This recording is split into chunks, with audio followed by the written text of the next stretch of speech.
chao kai oi tu no bole pa kai oi tu ba hoi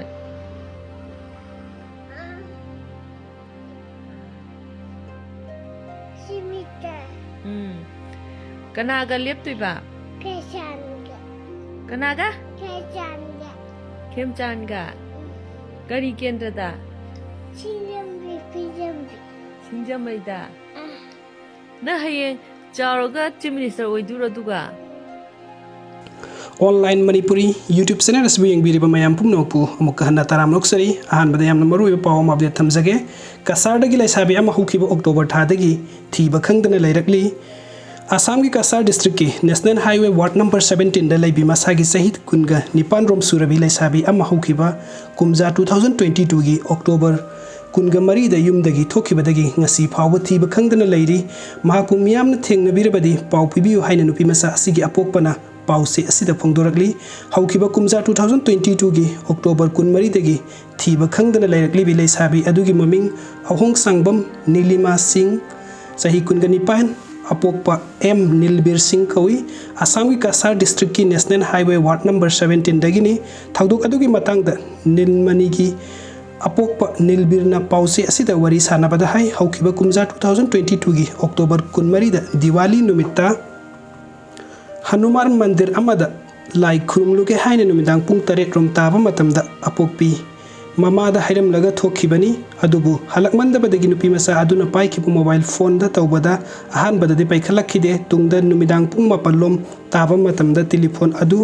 switch off tawkhibadagi pau phaunaba phangdana leirakibani numit adu da thiba yaba thiraba matungda phangdabadagi mathangi numit ke ayuk phawbada nupi masa adugi khongul liba phanglaktabadagi nungthinda silser police station da nupi masa adu mangkhre haina report tawkhi police jauna nupi masa adu thibagi thabuk Chatharaba matungda thengnakhiba mahaki telephone gi record mayam adu nainaraba matungda police na FIR ama laukhatlaga thigatpagi thabuk chathaduna lakibani loinana silsar police na special investigation team ama semlaga thigatuna laklaba sungasi phawbada maki masanupi gi langlalang jin puthokpa ngamdana leiri nupi masa asi khangna chanaba miyoi sing phawba police ki wahang pahung chathaba laikre adubu langlalang jin phangba ngamdana leibana imung manung ngasi phawbada awaba loina duna leiri maram asina kanagumbana mahaki masan pibu thengnabirabadi telephone number 9864838206 natragana 9435411099 asida paw pibiu haina makhata na phongdorakli aduga mathangi update asina midday meal gi chakta lin yaormle angang kaya hospitalized tawkhre